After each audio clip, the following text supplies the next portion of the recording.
Have you ever wondered what exactly happens when a bolt of lightning streaks across the sky during a thunderstorm? It is one of nature's most spectacular and powerful displays, a truly awe-inspiring sight. But have you ever thought about why lightning seems to strike certain places or tall objects, rather than just randomly hitting the ground? It is all about finding a connection. Lightning does not actually choose the most conductive path in the way we might think. Instead, it creates its own path of least resistance through the air. This powerful natural electric discharge occurs when there is a significant electrical charge imbalance between the storm clouds and the ground, or even within the clouds themselves. It is not like electricity flowing through a pre-existing wire, but rather forging its own temporary channel. The core mechanism behind this incredible phenomenon is something called a stepped leader. As charges build up in a cloud, a faint, invisible channel of ionized air begins to push its way downwards in a series of rapid, short steps. These stepped leaders are seeking the easiest way to connect with the ground, or with an upward-moving positive streamer. While many potential paths might exist, the stepped leader ionizes the air directly in front of it, making that specific air path temporarily more conductive. Once a connection is made, the full, brilliant return stroke of lightning flashes upwards along this newly formed, highly conductive channel, releasing an immense amount of energy. So, how does this translate into what we observe? Imagine the air as a giant, mostly insulating barrier.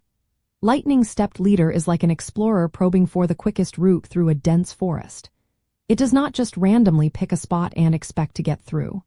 Instead, it finds tiny imperfections in the air, perhaps areas with higher humidity or existing dust particles, which make ionization slightly easier.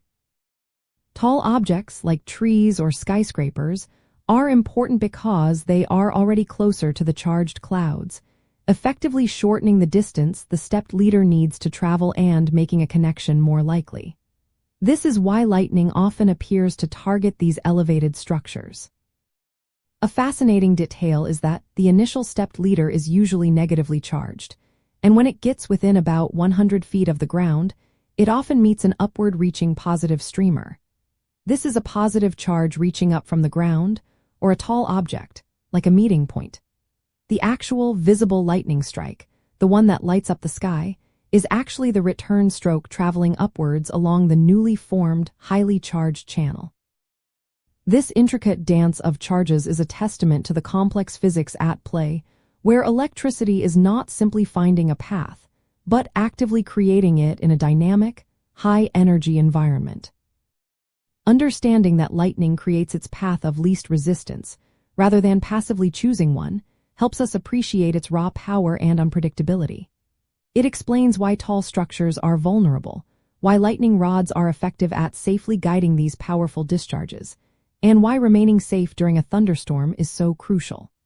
It is a spectacular reminder of the immense forces constantly at work in our planet's atmosphere.